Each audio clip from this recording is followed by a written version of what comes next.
자, 오늘은요, 승리의 모델이 된 성공의 사람, 기드온이라는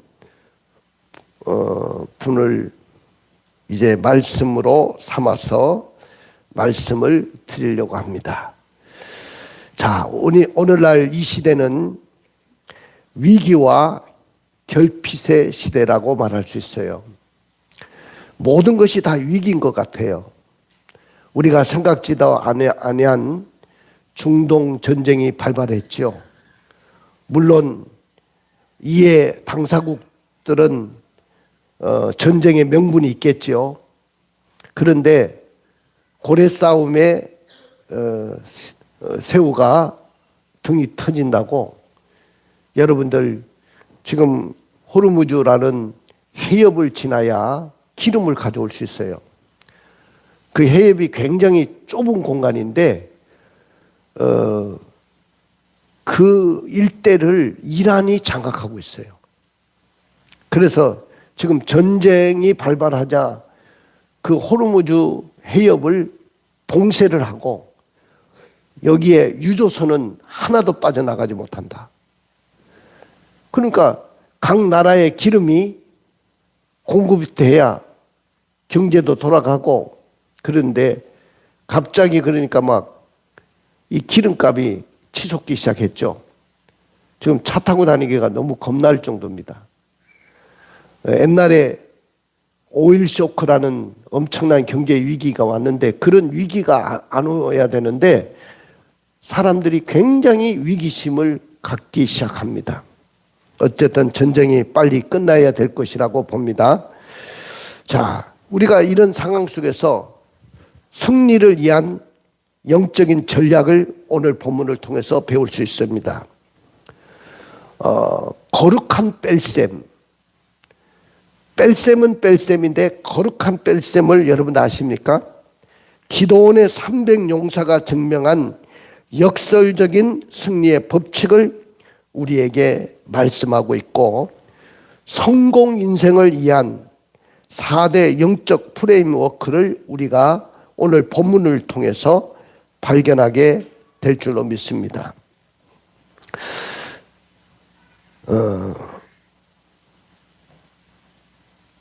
가파른 산길을 오르던 한 아이와 아버지가 있었습니다. 가파른 산길을 오르다가 아이가 아버지에게 물었습니다. 아빠에게 뭔가 질문하고 싶은데 질문해도 될까요? 그래요. 무엇이든지 아빠에게 물어보거라. 아빠, 왜 어떤 사람은 인생에서 성공을 하고 어떤 사람은 실패를 하는 것일까요? 다 성공하면 좋은데 어떤 사람은 성공하고 어떤 사람은 왜 실패를 하는 것일까요? 이렇게 아들이 아버지에게 물었습니다. 아버지는 대답을 했어요. 얘야, 사람이 많다고 성공하는 것이 아니란다. 누구와 함께 하느냐, 거기에 따라서 승패가 결정되는 거야. 많은 사람들이 생각할 때는 사람이 많아야 되고 숫자가 많아야 성공할 수 있다고 생각을 하는데, 절대로 우리는 하나님의 사람들은 그렇지 않아. 사람이 많아도 하나님이 없으면 실패하고, 사람이 적어도 하나님이 함께 하신다면 우리는 성공할 수 있어. 오늘 그 아들에게 교훈을 하며 말씀을 했습니다. 그렇습니다. 성공의 진짜의 결정적인 요인은 뭐냐 하면은 많은 자원을 가지고 있고, 그렇지만은 하나님이 없으면 그 인생은 실패라는 거죠. 많은 것을 가지고 있어요. 인맥도 있어요. 또한 자본금도 있어요. 모든 환경적으로 모든 것을 다 갖췄어요.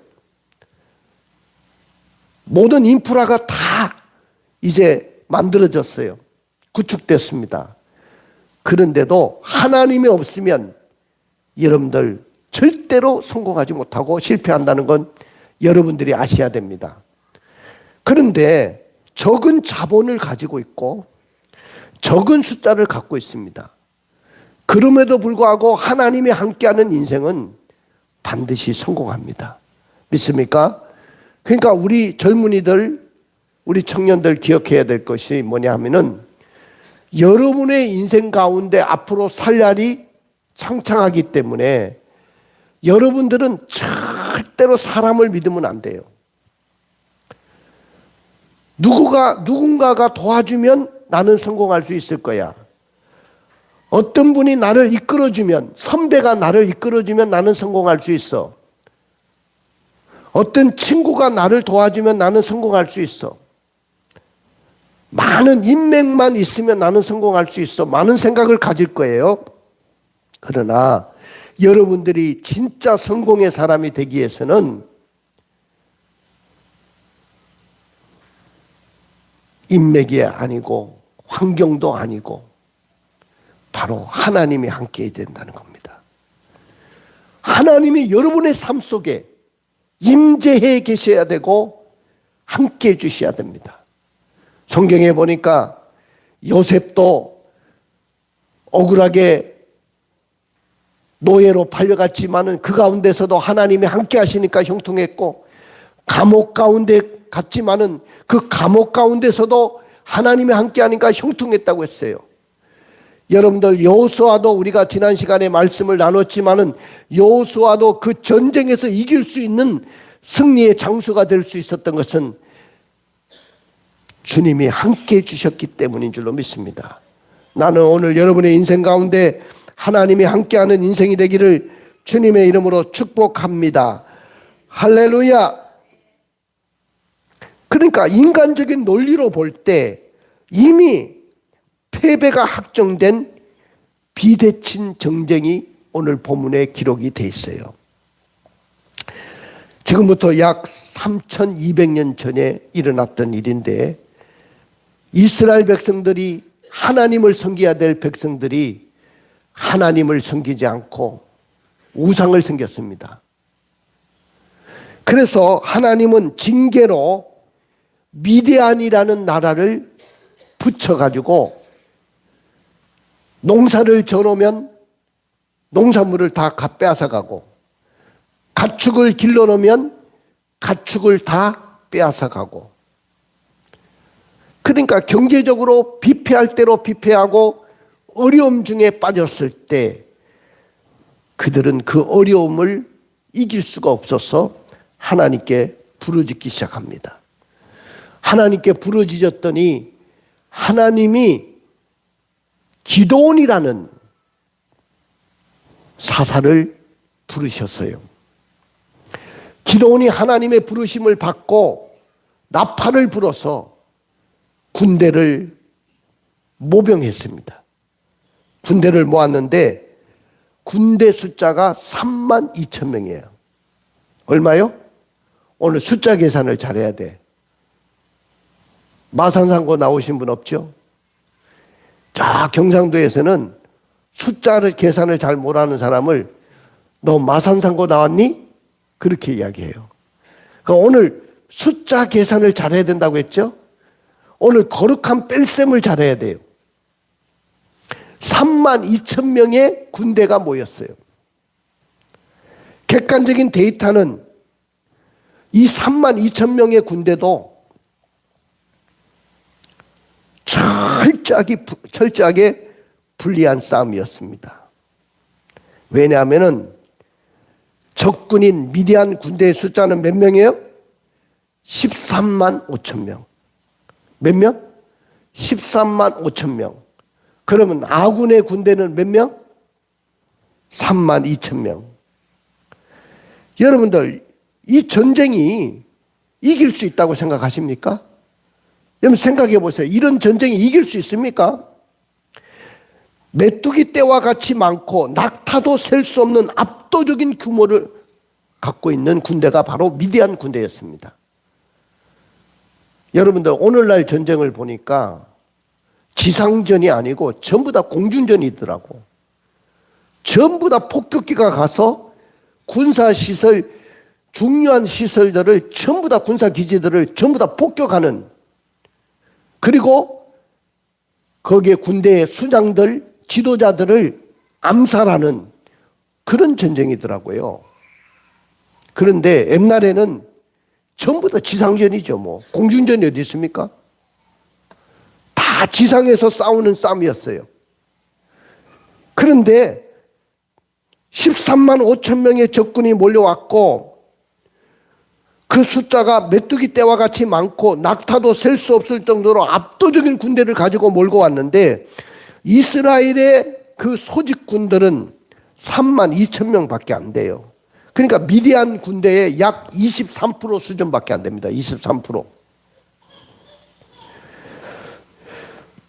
그리고 그들의 삶은 아까도 이야기했지만은 그들이 다 나가지고 비패할 대로 비패해지고 심히 가난하게 된 상태가 되었고 또한 삶의 터전은 붕괴됐고 자원은 다 수탈당하고 말았어요.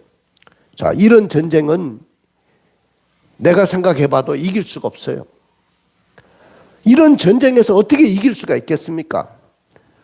날고 뛰는 사람도 이길 수가 없어요.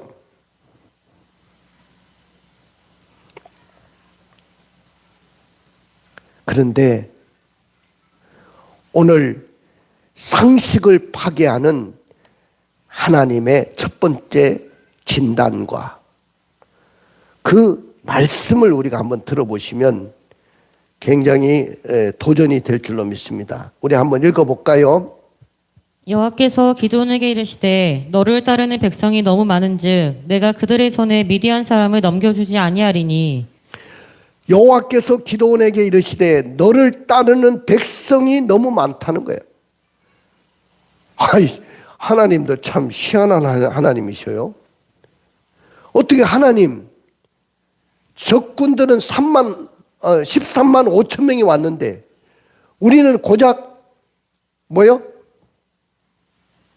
3만 2천 명밖에 안 되는데 그 숫자가 많다고요? 하나님 도대체 수학 공부 좀 하셨어요? 수학 공부 하셨는지 모르겠어요, 하나님. 아니, 23%밖에 안 되는데 이 군대를 많다고요? 이해가 안 됩니다. 오늘 기도원의 마음이 그렇지 않겠습니까? 저도 그런 마음이 드는데 아니, 너를 따르는 백성이 너무 많다는 거야. 상식적으로 군대는 많을수록 좋습니다. 여러분들, 군대 병력이 얼마나 많으냐에 따라서 현대전도 군사력에 굉장한 힘을 과시하게 되죠. 그 우리나라는 60만 대군이죠. 지금 점점 그 군대 숫자가 줄어들고 있어요. 아기를 낳지 않으니까. 나중에는 누가 우리나라를 지켜줄지도 모르겠어요. 아기 안 낳는데. 좀 아기 좀 납시다, 우리. 좀, 우리 인호같이 빨리 장가 가서 아기 좀 납시다. 그래야지 나라가 부강해지고 막 이런데 아기도 안 낳고 뭐 이렇게 군대도 안 보내고 뭐 이러면 이 나라는 누가 지켜줍니까? 여러분들 상식적으로 군대는 많을수록 좋습니다. 기도원 역시 3만 2천 명의 숫자를 보며 일말의 희망을 좀 품었죠. 23%의 군대밖에 안 되지만은 적군에 비하면 내가 이 군대 가지고 한번 싸워보겠다. 막 이런 생각도 해보겠죠. 그 군대가 용맹하다고 한다면 또 이길 수도 있잖아요. 그러나 하나님은 뜻밖의 말씀을 하지요. 너희를 따르는 백성이 너무 많다는 거예요. 군대가 너무 적은 것이 아니고 너무 많다는 거예요. 이게 말이 맞습니까? 적군은 지금 13만 5천 명인데 우리는 3만 2천 명밖에 안 돼. 근데 너무 많다는 것은 말이 안 되잖아요. 왜 하나님은 이미 부족한 자원을 더 깎아내리는 걸까요? 군대는요, 충원하고 자원을 확보해야 돼요. 그런데 군대를 축소하면, 자원을 포기하면 그 전쟁은 끝난 거잖아요. 지금 우리나라 군대는요, 힘을 빼는 군대를 만들고 있어요. 요전에 보니까 대령에서 그 별 다는 진급자들을 가는 데가 어디냐면은 각군 학교에 교장들을 내정할 때 별을 달아서 보낸다고 합니다. 근데 전부 다 민간인을 다 보냈다는 거예요. 민간인. 민간인한테 월급 주는 게 좋아요? 군인들에게 월급 주는 게 좋겠습니까? 여러분들, 우리 군대는요, 강한 군대를 만들어야 돼요. 지금 숫자도 너무 적거든요. 정말로 군대는 사기가 있어야 돼요. 사기를 떨어뜨리면 그 군대는 끝난 거예요.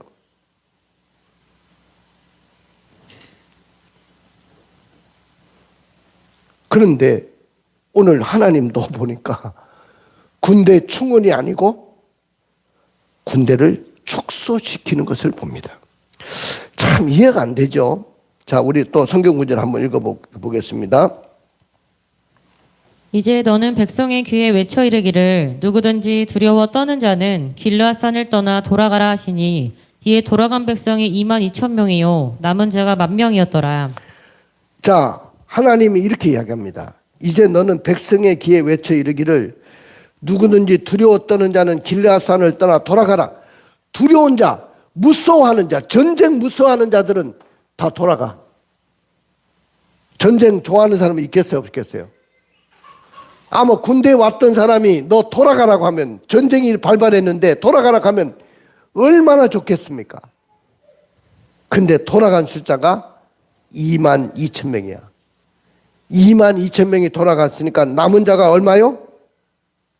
이제 10,000명밖에 남지 않았어요. 10,000명.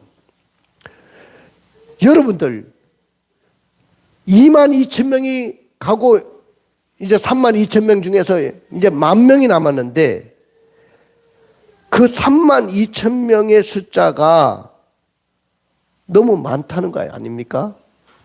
그래서 두려워하는 자들은 가라고 하니까 이제 10,000명만 남았는데, 원래 32,000명은 자원병이거든요. 이스라엘은요, 지금도 그렇고 옛날에도 그렇고 거의 모병제입니다. 모병.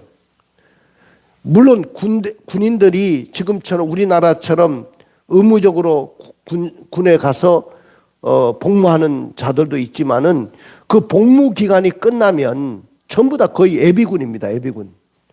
이스라엘 군들은 예비군인데다가 여자들도 전부 다 군대 가요. 우리나라는 남자들만 가죠. 그 여자분들은, 우리나라 대한민국 여자분들은 얼마나 편해요. 군대도 안 가고. 유린이 군대 안 가봤잖아. 인호는 군대 가봤잖아. 쟤는 엄청나게 고생하네요. 쟤는 제일 힘든 데 가서 고생했다는 거든. 근데 이스라엘 군대는요, 여자들도 군대를 가요. 그러다가 이제 군대 복무 기간이 끝나고 나면 전부 다 예비군이 됩니다. 예비군. 그런데 지금처럼 전쟁이 발발하면 그 예비군이 정규군이 됩니다. 다 직장이고 뭐고 다 그냥 놔두고 전부 다 군에 입대 다시 하는 거예요. 자, 대한민국에 와가지고 유학 왔던 아이들도 전부 다 본국으로 전쟁 발발하면 갑니다. 걔들은. 이상하잖아요. 전쟁 발발하면 도망가는데 남의 나라에 유학 왔다가도 자기 나라에 전쟁이 발발하면 거기 갑니다. 또 싸우러. 그게 이스라엘 군대예요. 옛날부터 그래요. 그러니까 모집했더니 32,000명인데 두려워하는 사람은 다 돌아가. 그랬더니 22,000명이 돌아가고 10,000명만 남았어요. 자, 여러분들 1단계 필터죠. 걸러내는 겁니다. 환경에 압도되어 두려워 떠는 자들을 다 걸러냈어요. 두 번째 필터 작업을 하는데, 이번에는요, 안일함에 젖어 있는 사람들은 군대에 있을 자격이 없다. 그래가지고 9,700명을 또 이탈시켜요. 자, 10,000명 중에서 9,700명이 돌아가게 만드는데 그 방법이 뭐냐 하면은, 방법이 물 마시게 하는 그런 방법을 통해서 사람을 골라내는 겁니다. 자, 물가로 인도하는데 한번 볼까요?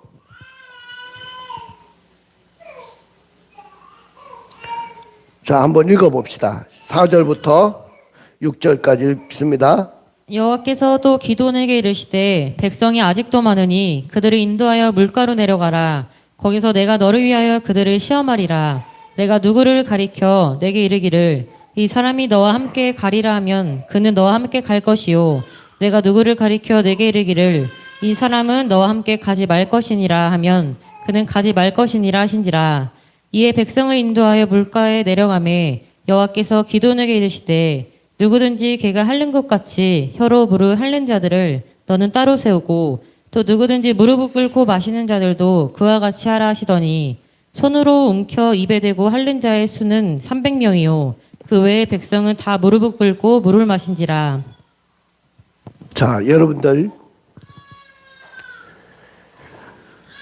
물가로 군대를 데리고 갑니다. 물가로 군대를 데리고 갔는데 그 물가로 데려갔을 때 물을 먹는 광경이 두 가지 종류의 사람이 나타나요. 어떤 사람, 보통 우리가 물을, 예를 들어 시냇물을 마시러 가면 그냥 군대입니다. 옛날처럼 뭐 마실 수 있는 물이에요. 그러면 어떻게 먹느냐 하면은 무릎을 딱 꿇고 그냥 물을 마십니다. 보통 사람들이 그렇게 물을 마시죠. 그런데 300명의 사람들은 다르더라는 거예요. 물을 이렇게 손으로 떠가지고 물을 핥아요. 개처럼. 이렇게 핥아 먹어요. 그 개처럼 물을 떠가지고 손으로 물을 떠가지고 개처럼 핥아 먹는 그 300명만 골라내라는 거예요. 두 번째 필터입니다. 그러니까 9,700명은 전부 다 무릎을 꿇고 먹는 거야. 이거 안 돼. 돌려보내. 아이 참. 32,000명도 작다니까요. 23%밖에 안 돼. 적군에 비하면. 그런데 전쟁하시려는 건지 모르겠습니다. 300명을 다 보냅니다. 자, 무릎을 꿇고 물을 마신 자들은 전시인데도 불구하고 긴장감이 없는 거죠. 이런 긴장감이 없는 사람은 전쟁에 나갈 자격이 없다는 거죠. 그래서 결국은 순도 높은 정예병만 골라내는데 그 병력이 300명입니다. 개를 하는 것 같이 경계하며 물을 마시는 자를 오늘 찾아냈던 거죠. 자, 여러분들, 자, 읽어볼까요? 여호와께서 기드온에게 이르시되 내가 이 물을 핥아먹은 300명으로 너희를 구원하며 미디안을 내 손에 넘겨주리니 남은 백성은 각각 자기의 처소로 돌아갈 것이니라 하시니. 예, 처소로 돌아가라. 이 300명으로 너를 구원하겠다. 미디안 손을 너에게 넘겨주겠으니까 나머지 다 돌아가라는 거죠. 자, 여러분들 보십시오. 오늘 데이터가 가리키는 절망이죠. 오늘날 데이터 시대잖아요. 여러분들 이 데이터가 얼마나 정확하냐 하면은, 자, 아마 AI에 집어넣어 봐도 이 AI가 뭐라고 하냐면 이건 전쟁의 승산이 없다고 이야기할 거예요. 자, 그리고 인간적인 두려움이 찾아왔죠. 자, 적군은 언제든 공격 태세를 갖추고 함성을 질러댑니다. 아군은 고작 몇 명? 몇 명이에요? 300명. 300명만 남았어요. 모든 자원들이 바닥이 나고 불평과 공포가 밀려오는 극단적인 벼랑 끝에 서 있습니다. 그런데 이런 절대적인 결핍의 순간에도 하나님이 일하시기 때문에 완벽한 세팅을 하는 거죠. 자, 450대 1입니다. 적과 비교하면 이스라엘은 이제 300명밖에 남지 않았기 때문에 450대 1이요. 450대 1로 전쟁을 하는 거죠. 자, 그러면 기도원의 그 마음에는 내부적인 그 마음 상태는 어땠냐? 오늘 미디안 진영의 함성과 절대적인 병력의 열세를 느낄 수밖에 없었죠. 무서운 공포와 심리적인 압박이 그에게 찾아왔어요. 하나님, 차라리 전쟁하지 말라고 하시지. 다 죽일 셈입니까? 이 나라의 백성들을 다 죽일 셈입니까? 차라리 전쟁하지 말라고 하시지. 왜 300명만 이렇게 남기셨습니까? 이런 생각 들지 않겠어요? 자, 우리 한번 읽어봅시다. 16절입니다. 300명을 세대로 나누어 각 손에 나팔과 빈 항아리를 들리고 항아리 안에는 횃불을 감추게 하고. 근데 이 300명의 사람을 소집을 하는데 그들에게 손에 쥐어준 거는 어떤 특별한 무기가 아니었어요. 자, 보십시오. 나팔을 준비하는데, 자, 군대 하면 우리 장로님이죠, 장로님. 우리 장로님은, ROTC 장교로 인간을 하셔가지고 중대장까지 지내신 분이기 때문에 너무나도 군대에 대해서 잘 아실 분이고, 아마 군대 그냥 못 박았으면 포스타도 될 수 있는 나이야. 포스타. 아마 동기들이 다 포스타 달았을 거예요. 별 4개. 그런데 군대를 가려면 여러 가지 전략적인 무기들이 필요하잖아요. 전쟁에 가려면. 근데 오늘 하나님은 300명을 남기시면서 각 손에 나팔.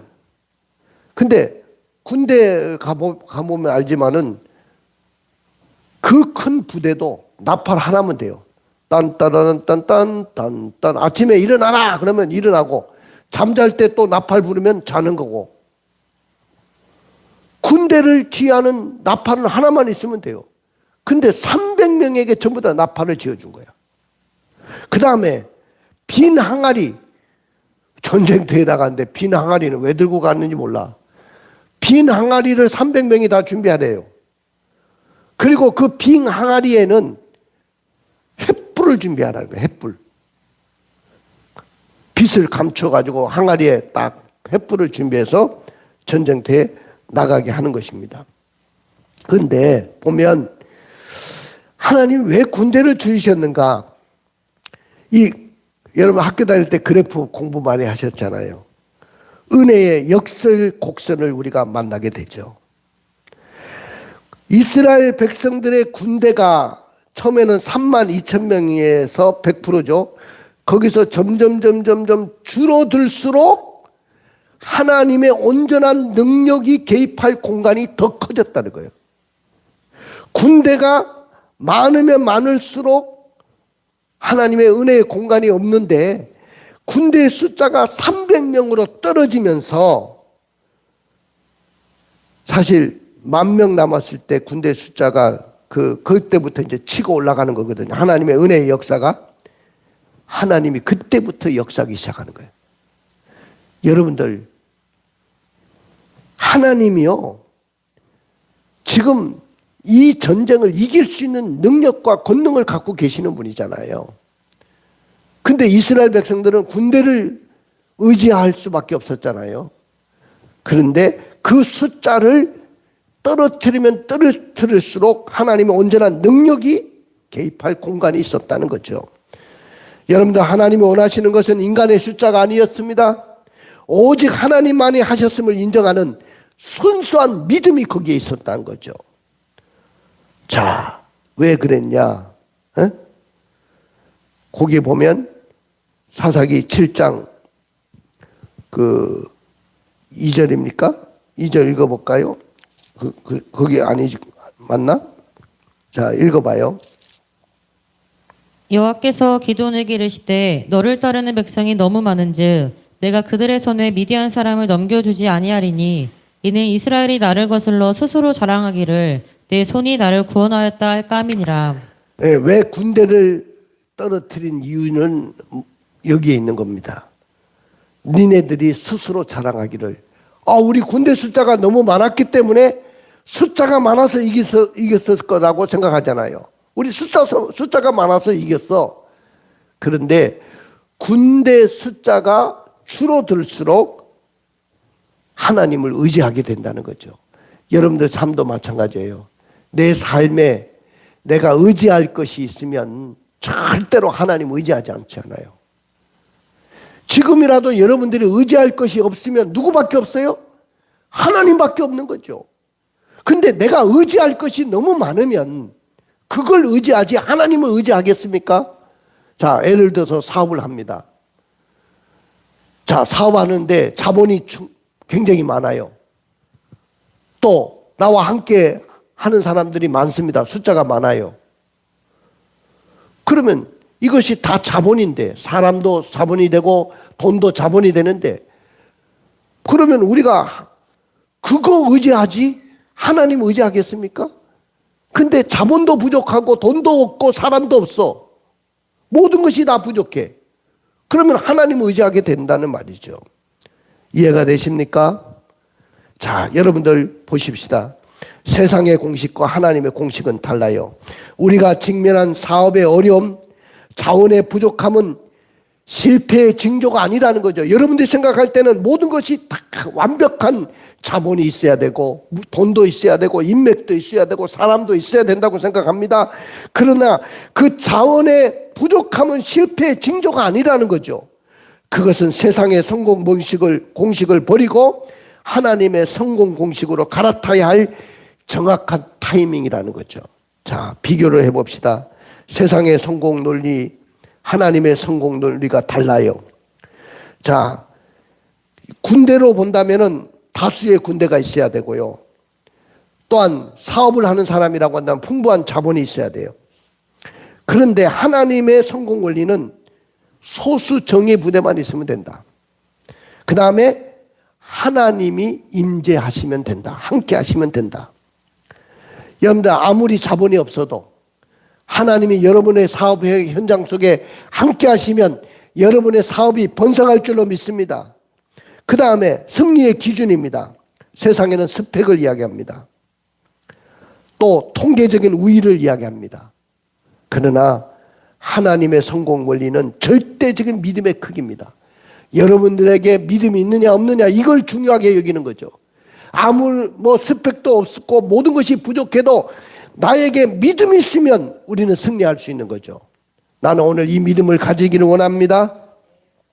그 다음에 위기 대처법인데, 위기가 오면 세상의 성공 원리는 자기 능력을 의지하고 공로를 주장하죠. 내가 이만큼 있으니까, 내가 이렇게 갖췄으니까 나는 성공할 수 있어. 그러나 하나님의 성공 논리는 철저하게 자신을 내려놓는 거예요. 나를 내려놔야 하나님이 도와주시는 거야. 철저하게 하나님께 순종해야 하나님이 도와주시는 거예요. 믿으십니까? 궁극적인 목적은 뭐냐? 세상의 성공 논리는 다 사람이 영광을 받는 겁니다. 그래서 교만해지는 거죠. 그러나 하나님의 성공 논리는 하나님의 영광만이 나타나고 하나님이 드러나는 그런 놀라운 역사가 일어나는 줄로 믿습니다. 믿으십니까? 자, 오늘 칠흑 같은 어둠을 찢는 믿음의 무기들이 세 가지가 오늘 본문에 나오죠. 그건 깨진 빙 항아리고 감춰진 횃불이었고 나팔이었습니다. 자, 밤중에 적진을 향해서 갑니다. 이제 그 시간이 제일 이제 어려운 시간이거든요. 밤인데 이제 그 보초를 보던 이 경비대가 서로 교대하는 그런 시간입니다. 모든 군대에는 다 잠을 자고 있습니다. 적군이. 그런데 그 상황 속에서 3대를 나눠가지고 오늘 기도원은 300명을 가지고 100명씩 나눠가지고 오늘 이 횃불을 항아리에 숨기고 나팔을 들고 갑니다. 근데 이제 군대! 하고 막 신호를 보냈겠죠. 기도원이 보냈을 때 300명이 일제히 나팔을 불기 시작합니다. 그 소리가 적군이 잠자다가 듣는 소리는 어마어마한 이스라엘의 군대가 지금 쳐들어온 거죠. 군대는 나팔 하나만 불어도 되는데 300개가 부르니까. 그 다음에 깨진 항아리인데 아직 깨트리지 않았어요. 항아리를 깨트립니다. 밤중에. 항아리를 깨지는 소리가 얼마나 큰지 압니까? 와장창창 하고 막 항아리가 다 깨지겠죠. 항아리가 깨지는 순간에 횃불이 등장하죠. 횃불이 막 여기저기서 횃불이 막 있으니까 밤에 분간을 못하는 거죠.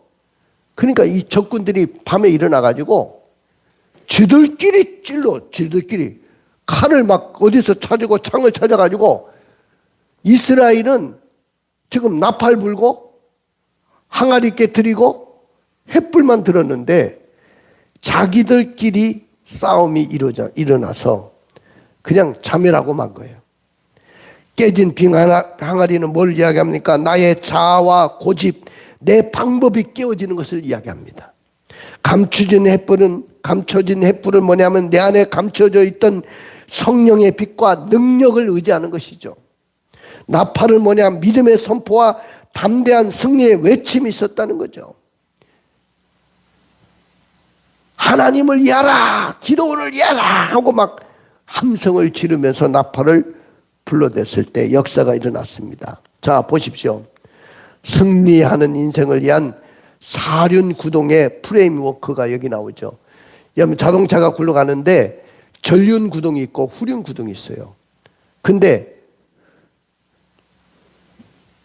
이 지프차 같은 거 이런 거 있잖아요. 이런 차들은 사륜구동입니다.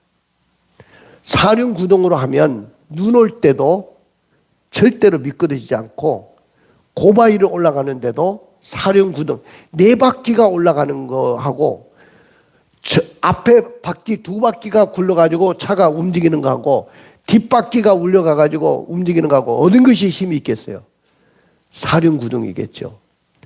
그것처럼 우리 인생에도 오늘 기도원의 이야기는 단순한 기적이 아니고 험난한 인생이고 여러분의 사업의 현장에 비즈니스의 현장에서 우리가 반드시 가져야 될 유기적인 영적인 법칙입니다.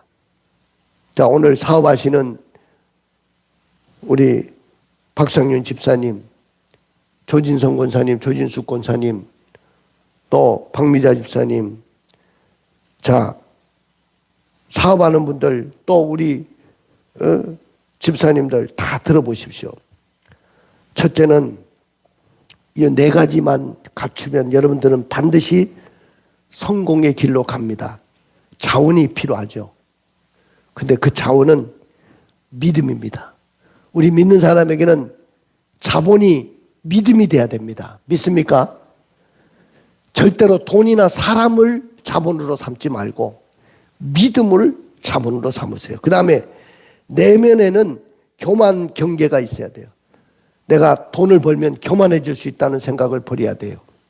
그 다음에 태도는 절대적인 하나님을 신뢰하는 믿음의 태도가 필요하고요. 그 다음에 행동은 철저한 준비가 필요합니다.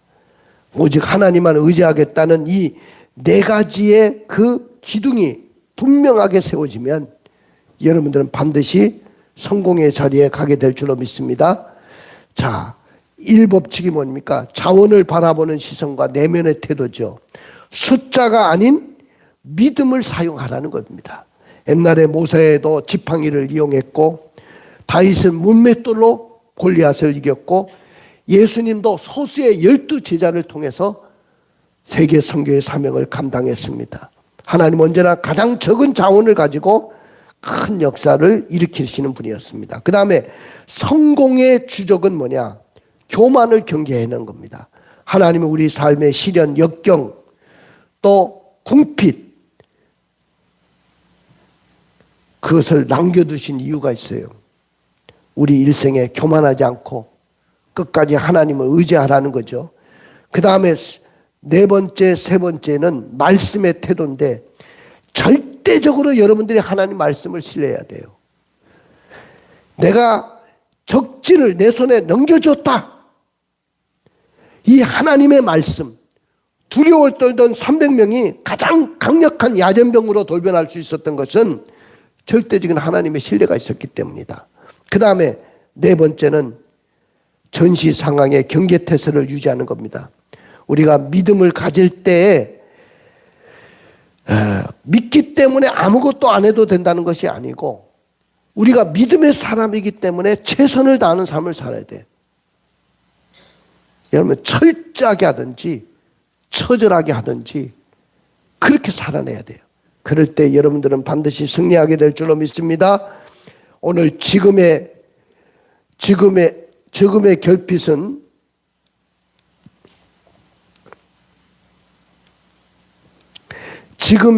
결핍은 하나님이 일하실 완벽한 무대가 되신다.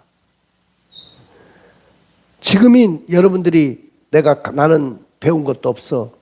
나는 나이가 너무 많아. 나는 인맥도 없어. 나는 앞으로 뭘 먹고 살지? 뭘 해가지고 먹고 살지? 이 나이에 뭘 할 수 있어? 지금의 여러분들의 그 결핍은 하나님이 일하실 완벽한 무대가 될 줄로 믿습니다. 여러분들 경기 침체 또 닫힌 사업의 문, 일자리 문제 이것도 다 해결될 수 있어요. 또 무기와 숫자의 부족은 부족한 자본 또 전략의 부재, 인맥의 단절 이것도 다 해결됩니다. 하나님이 역사하시면 300명의 횃불은 내가 지고 있던 내 생각과 방법을 내려놓는 결단이 될 것입니다. 수많은 미천이나 완벽한 전략이 없어도 괜찮습니다. 내가 할 수 없음을 인정하는 그 순간부터 하나님이 일하실 겁니다. 그래서 내가 일할 수 있다. 내가 너를 대신해서 일하겠다. 내가 대신 너의 일을 책임져 주겠다. 오늘 하나님이 역사할 줄로 믿습니다. 자, 우리 마지막인데 눈을 감고 순종해 봅시다. 눈을 감으라 하는데 눈을 안 감는 사람이 있어요. 그 다음에 또 가슴에 손 얹어 보십시오.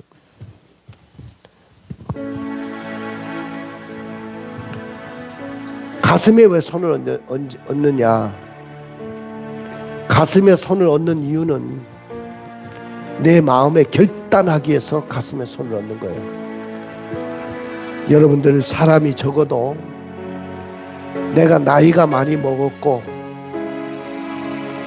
나는 돈도 없고 인맥도 없어도 얼마든지 하나님이 함께 하시면 나는 성공의 삶을 살게 될 줄로 믿습니다. 오직 하나님은 300명만 있어도 된다는 거죠. 적군이 32,500명 13만 5천 명 13만 5천 명이라 할지라도 너는 300명만 있으면 돼. 그 300명의 믿음의 사람만 있으면 돼. 환경이 부족해도 연약한 인생이어도 위기에 처한 사업이라도 하나님이 함께 하시면 돼. 우리 인천왕성교회 성도들은 기도원의 300 용서가 되기를 주님의 이름으로 축복합니다. 그럴 때 우리도 다 승리하게 될 줄로 믿습니다.